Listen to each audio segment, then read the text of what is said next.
says you got to notice. Take notice. Take notice of it.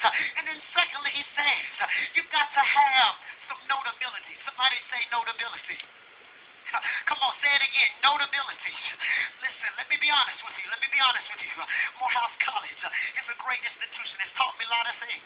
But one of the things that is plaguing Morehouse, as any other college, is the desire of alcohol. And I've got to be honest with you. I never had a drink all my years until I came and stepped foot until that grand place that we call Morehouse. And let me be honest with y'all. I never had a desire. I still don't have a desire for alcohol. Not because I don't want to get drunk, but the reason is I just don't like the taste of it. Can I be honest with you?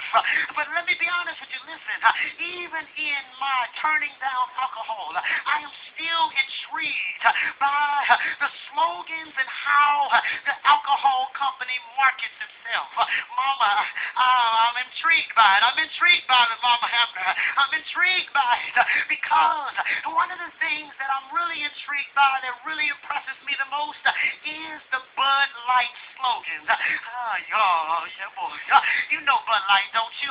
Bud Light has marketed itself for years off of this one word, drinkability. And they argue that their drink is able to go down smoother than anybody else's. That's why they have drinkability. They say we don't need anything drawn out.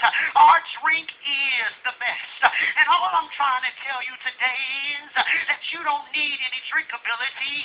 All you need is some notability.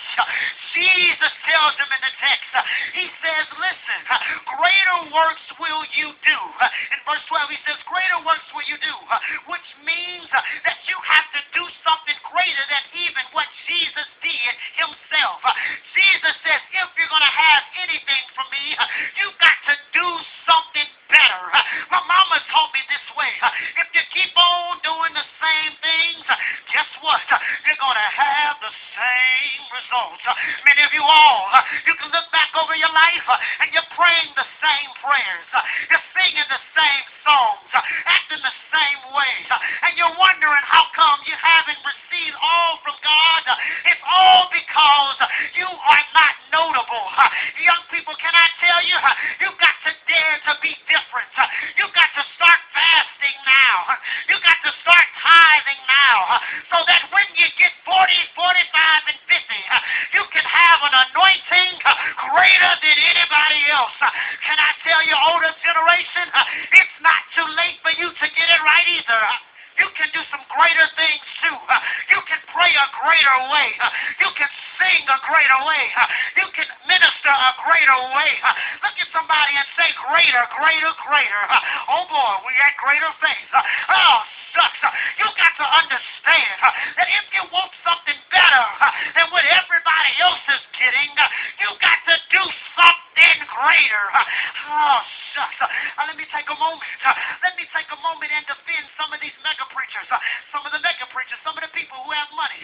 We want to beat up on Bishop Eddie Long. We want to beat up on T.D. Jakes. We want to beat up on all these people who have Bentleys and cars, and they have private jets. But if you take time to research, nobody wants to research the time that Bishop T.D. Jakes has to clean the toilet. He had to play the organ. He had to play the drums.